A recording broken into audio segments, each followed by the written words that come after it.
Hey everyone, welcome to The Year Was, the podcast all about today that gives you just enough information to effectively be that guy at the party, causing all your friends to question, hey, who invited you?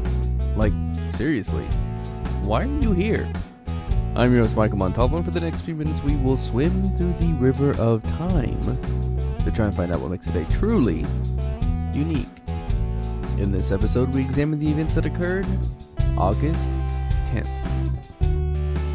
You know, in doing these episodes, I sometimes deal with a bit of stress.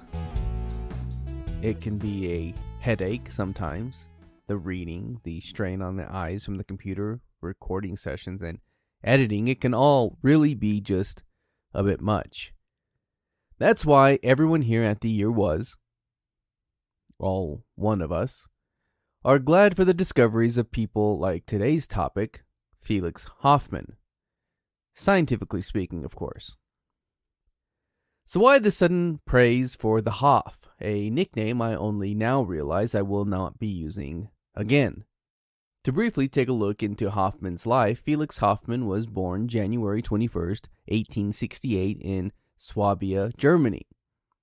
The article I read didn't have much on his youth except to say that he worked for pharmacies and that after his schooling he went on to study the pharmaceutical arts at Ludwig Maximilians University in Munich, Germany, and that after graduating he was employed by Haus von Peckmann and Adolf von Bayer at the Fabriken von Frieder Bayer and Co.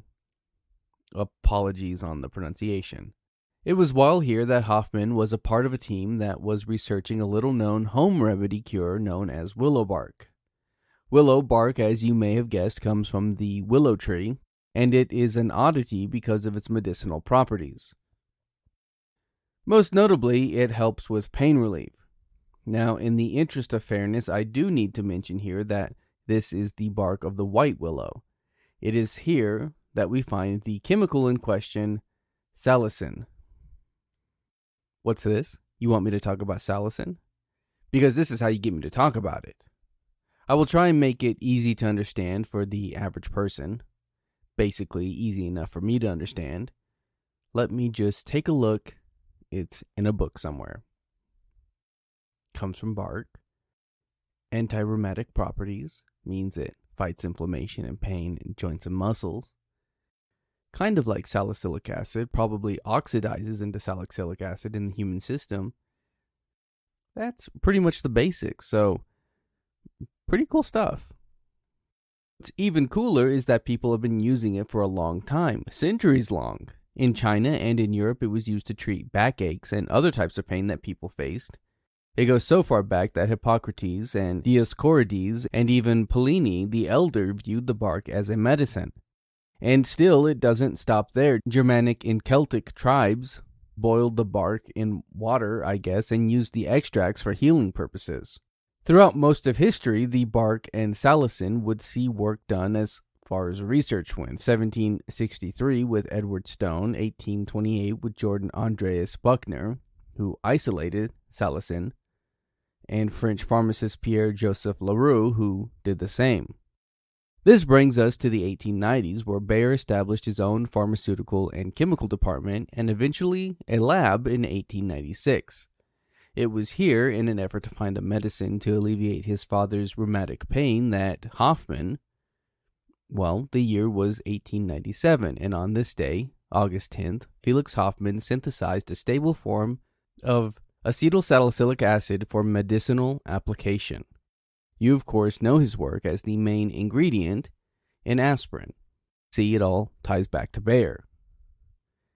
Interesting side note here, aspirin is named after acetyl and aspirin, which is the genus name for a shrub that can be used as an alternative source to produce salicylic acid.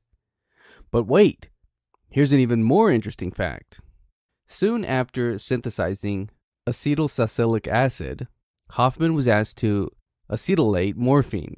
He began to work, but ultimately was unsuccessful in producing codeine, the intended substance, but instead successfully synthesized heroin as a diamorphine. And this was only 2 weeks after his success with aspirin. So it was just a bit different. Hoffmann would eventually retire in 1928 and would die February 8th, 1946 at the age of 78. That's going to do it for us today. If you like this podcast and want to hear more, give us a rate and a review. That helps me out and helps steer this in a direction that is hopefully good for all. If you're watching this on YouTube, you can find the Year Was audio version on your podcast app of choice. You can find me on social media and at YouTube at the Apple Cider Club. And as always, I want to thank the Tim Kreitz Band for our musical theme. And thank you for listening. We'll see you next time.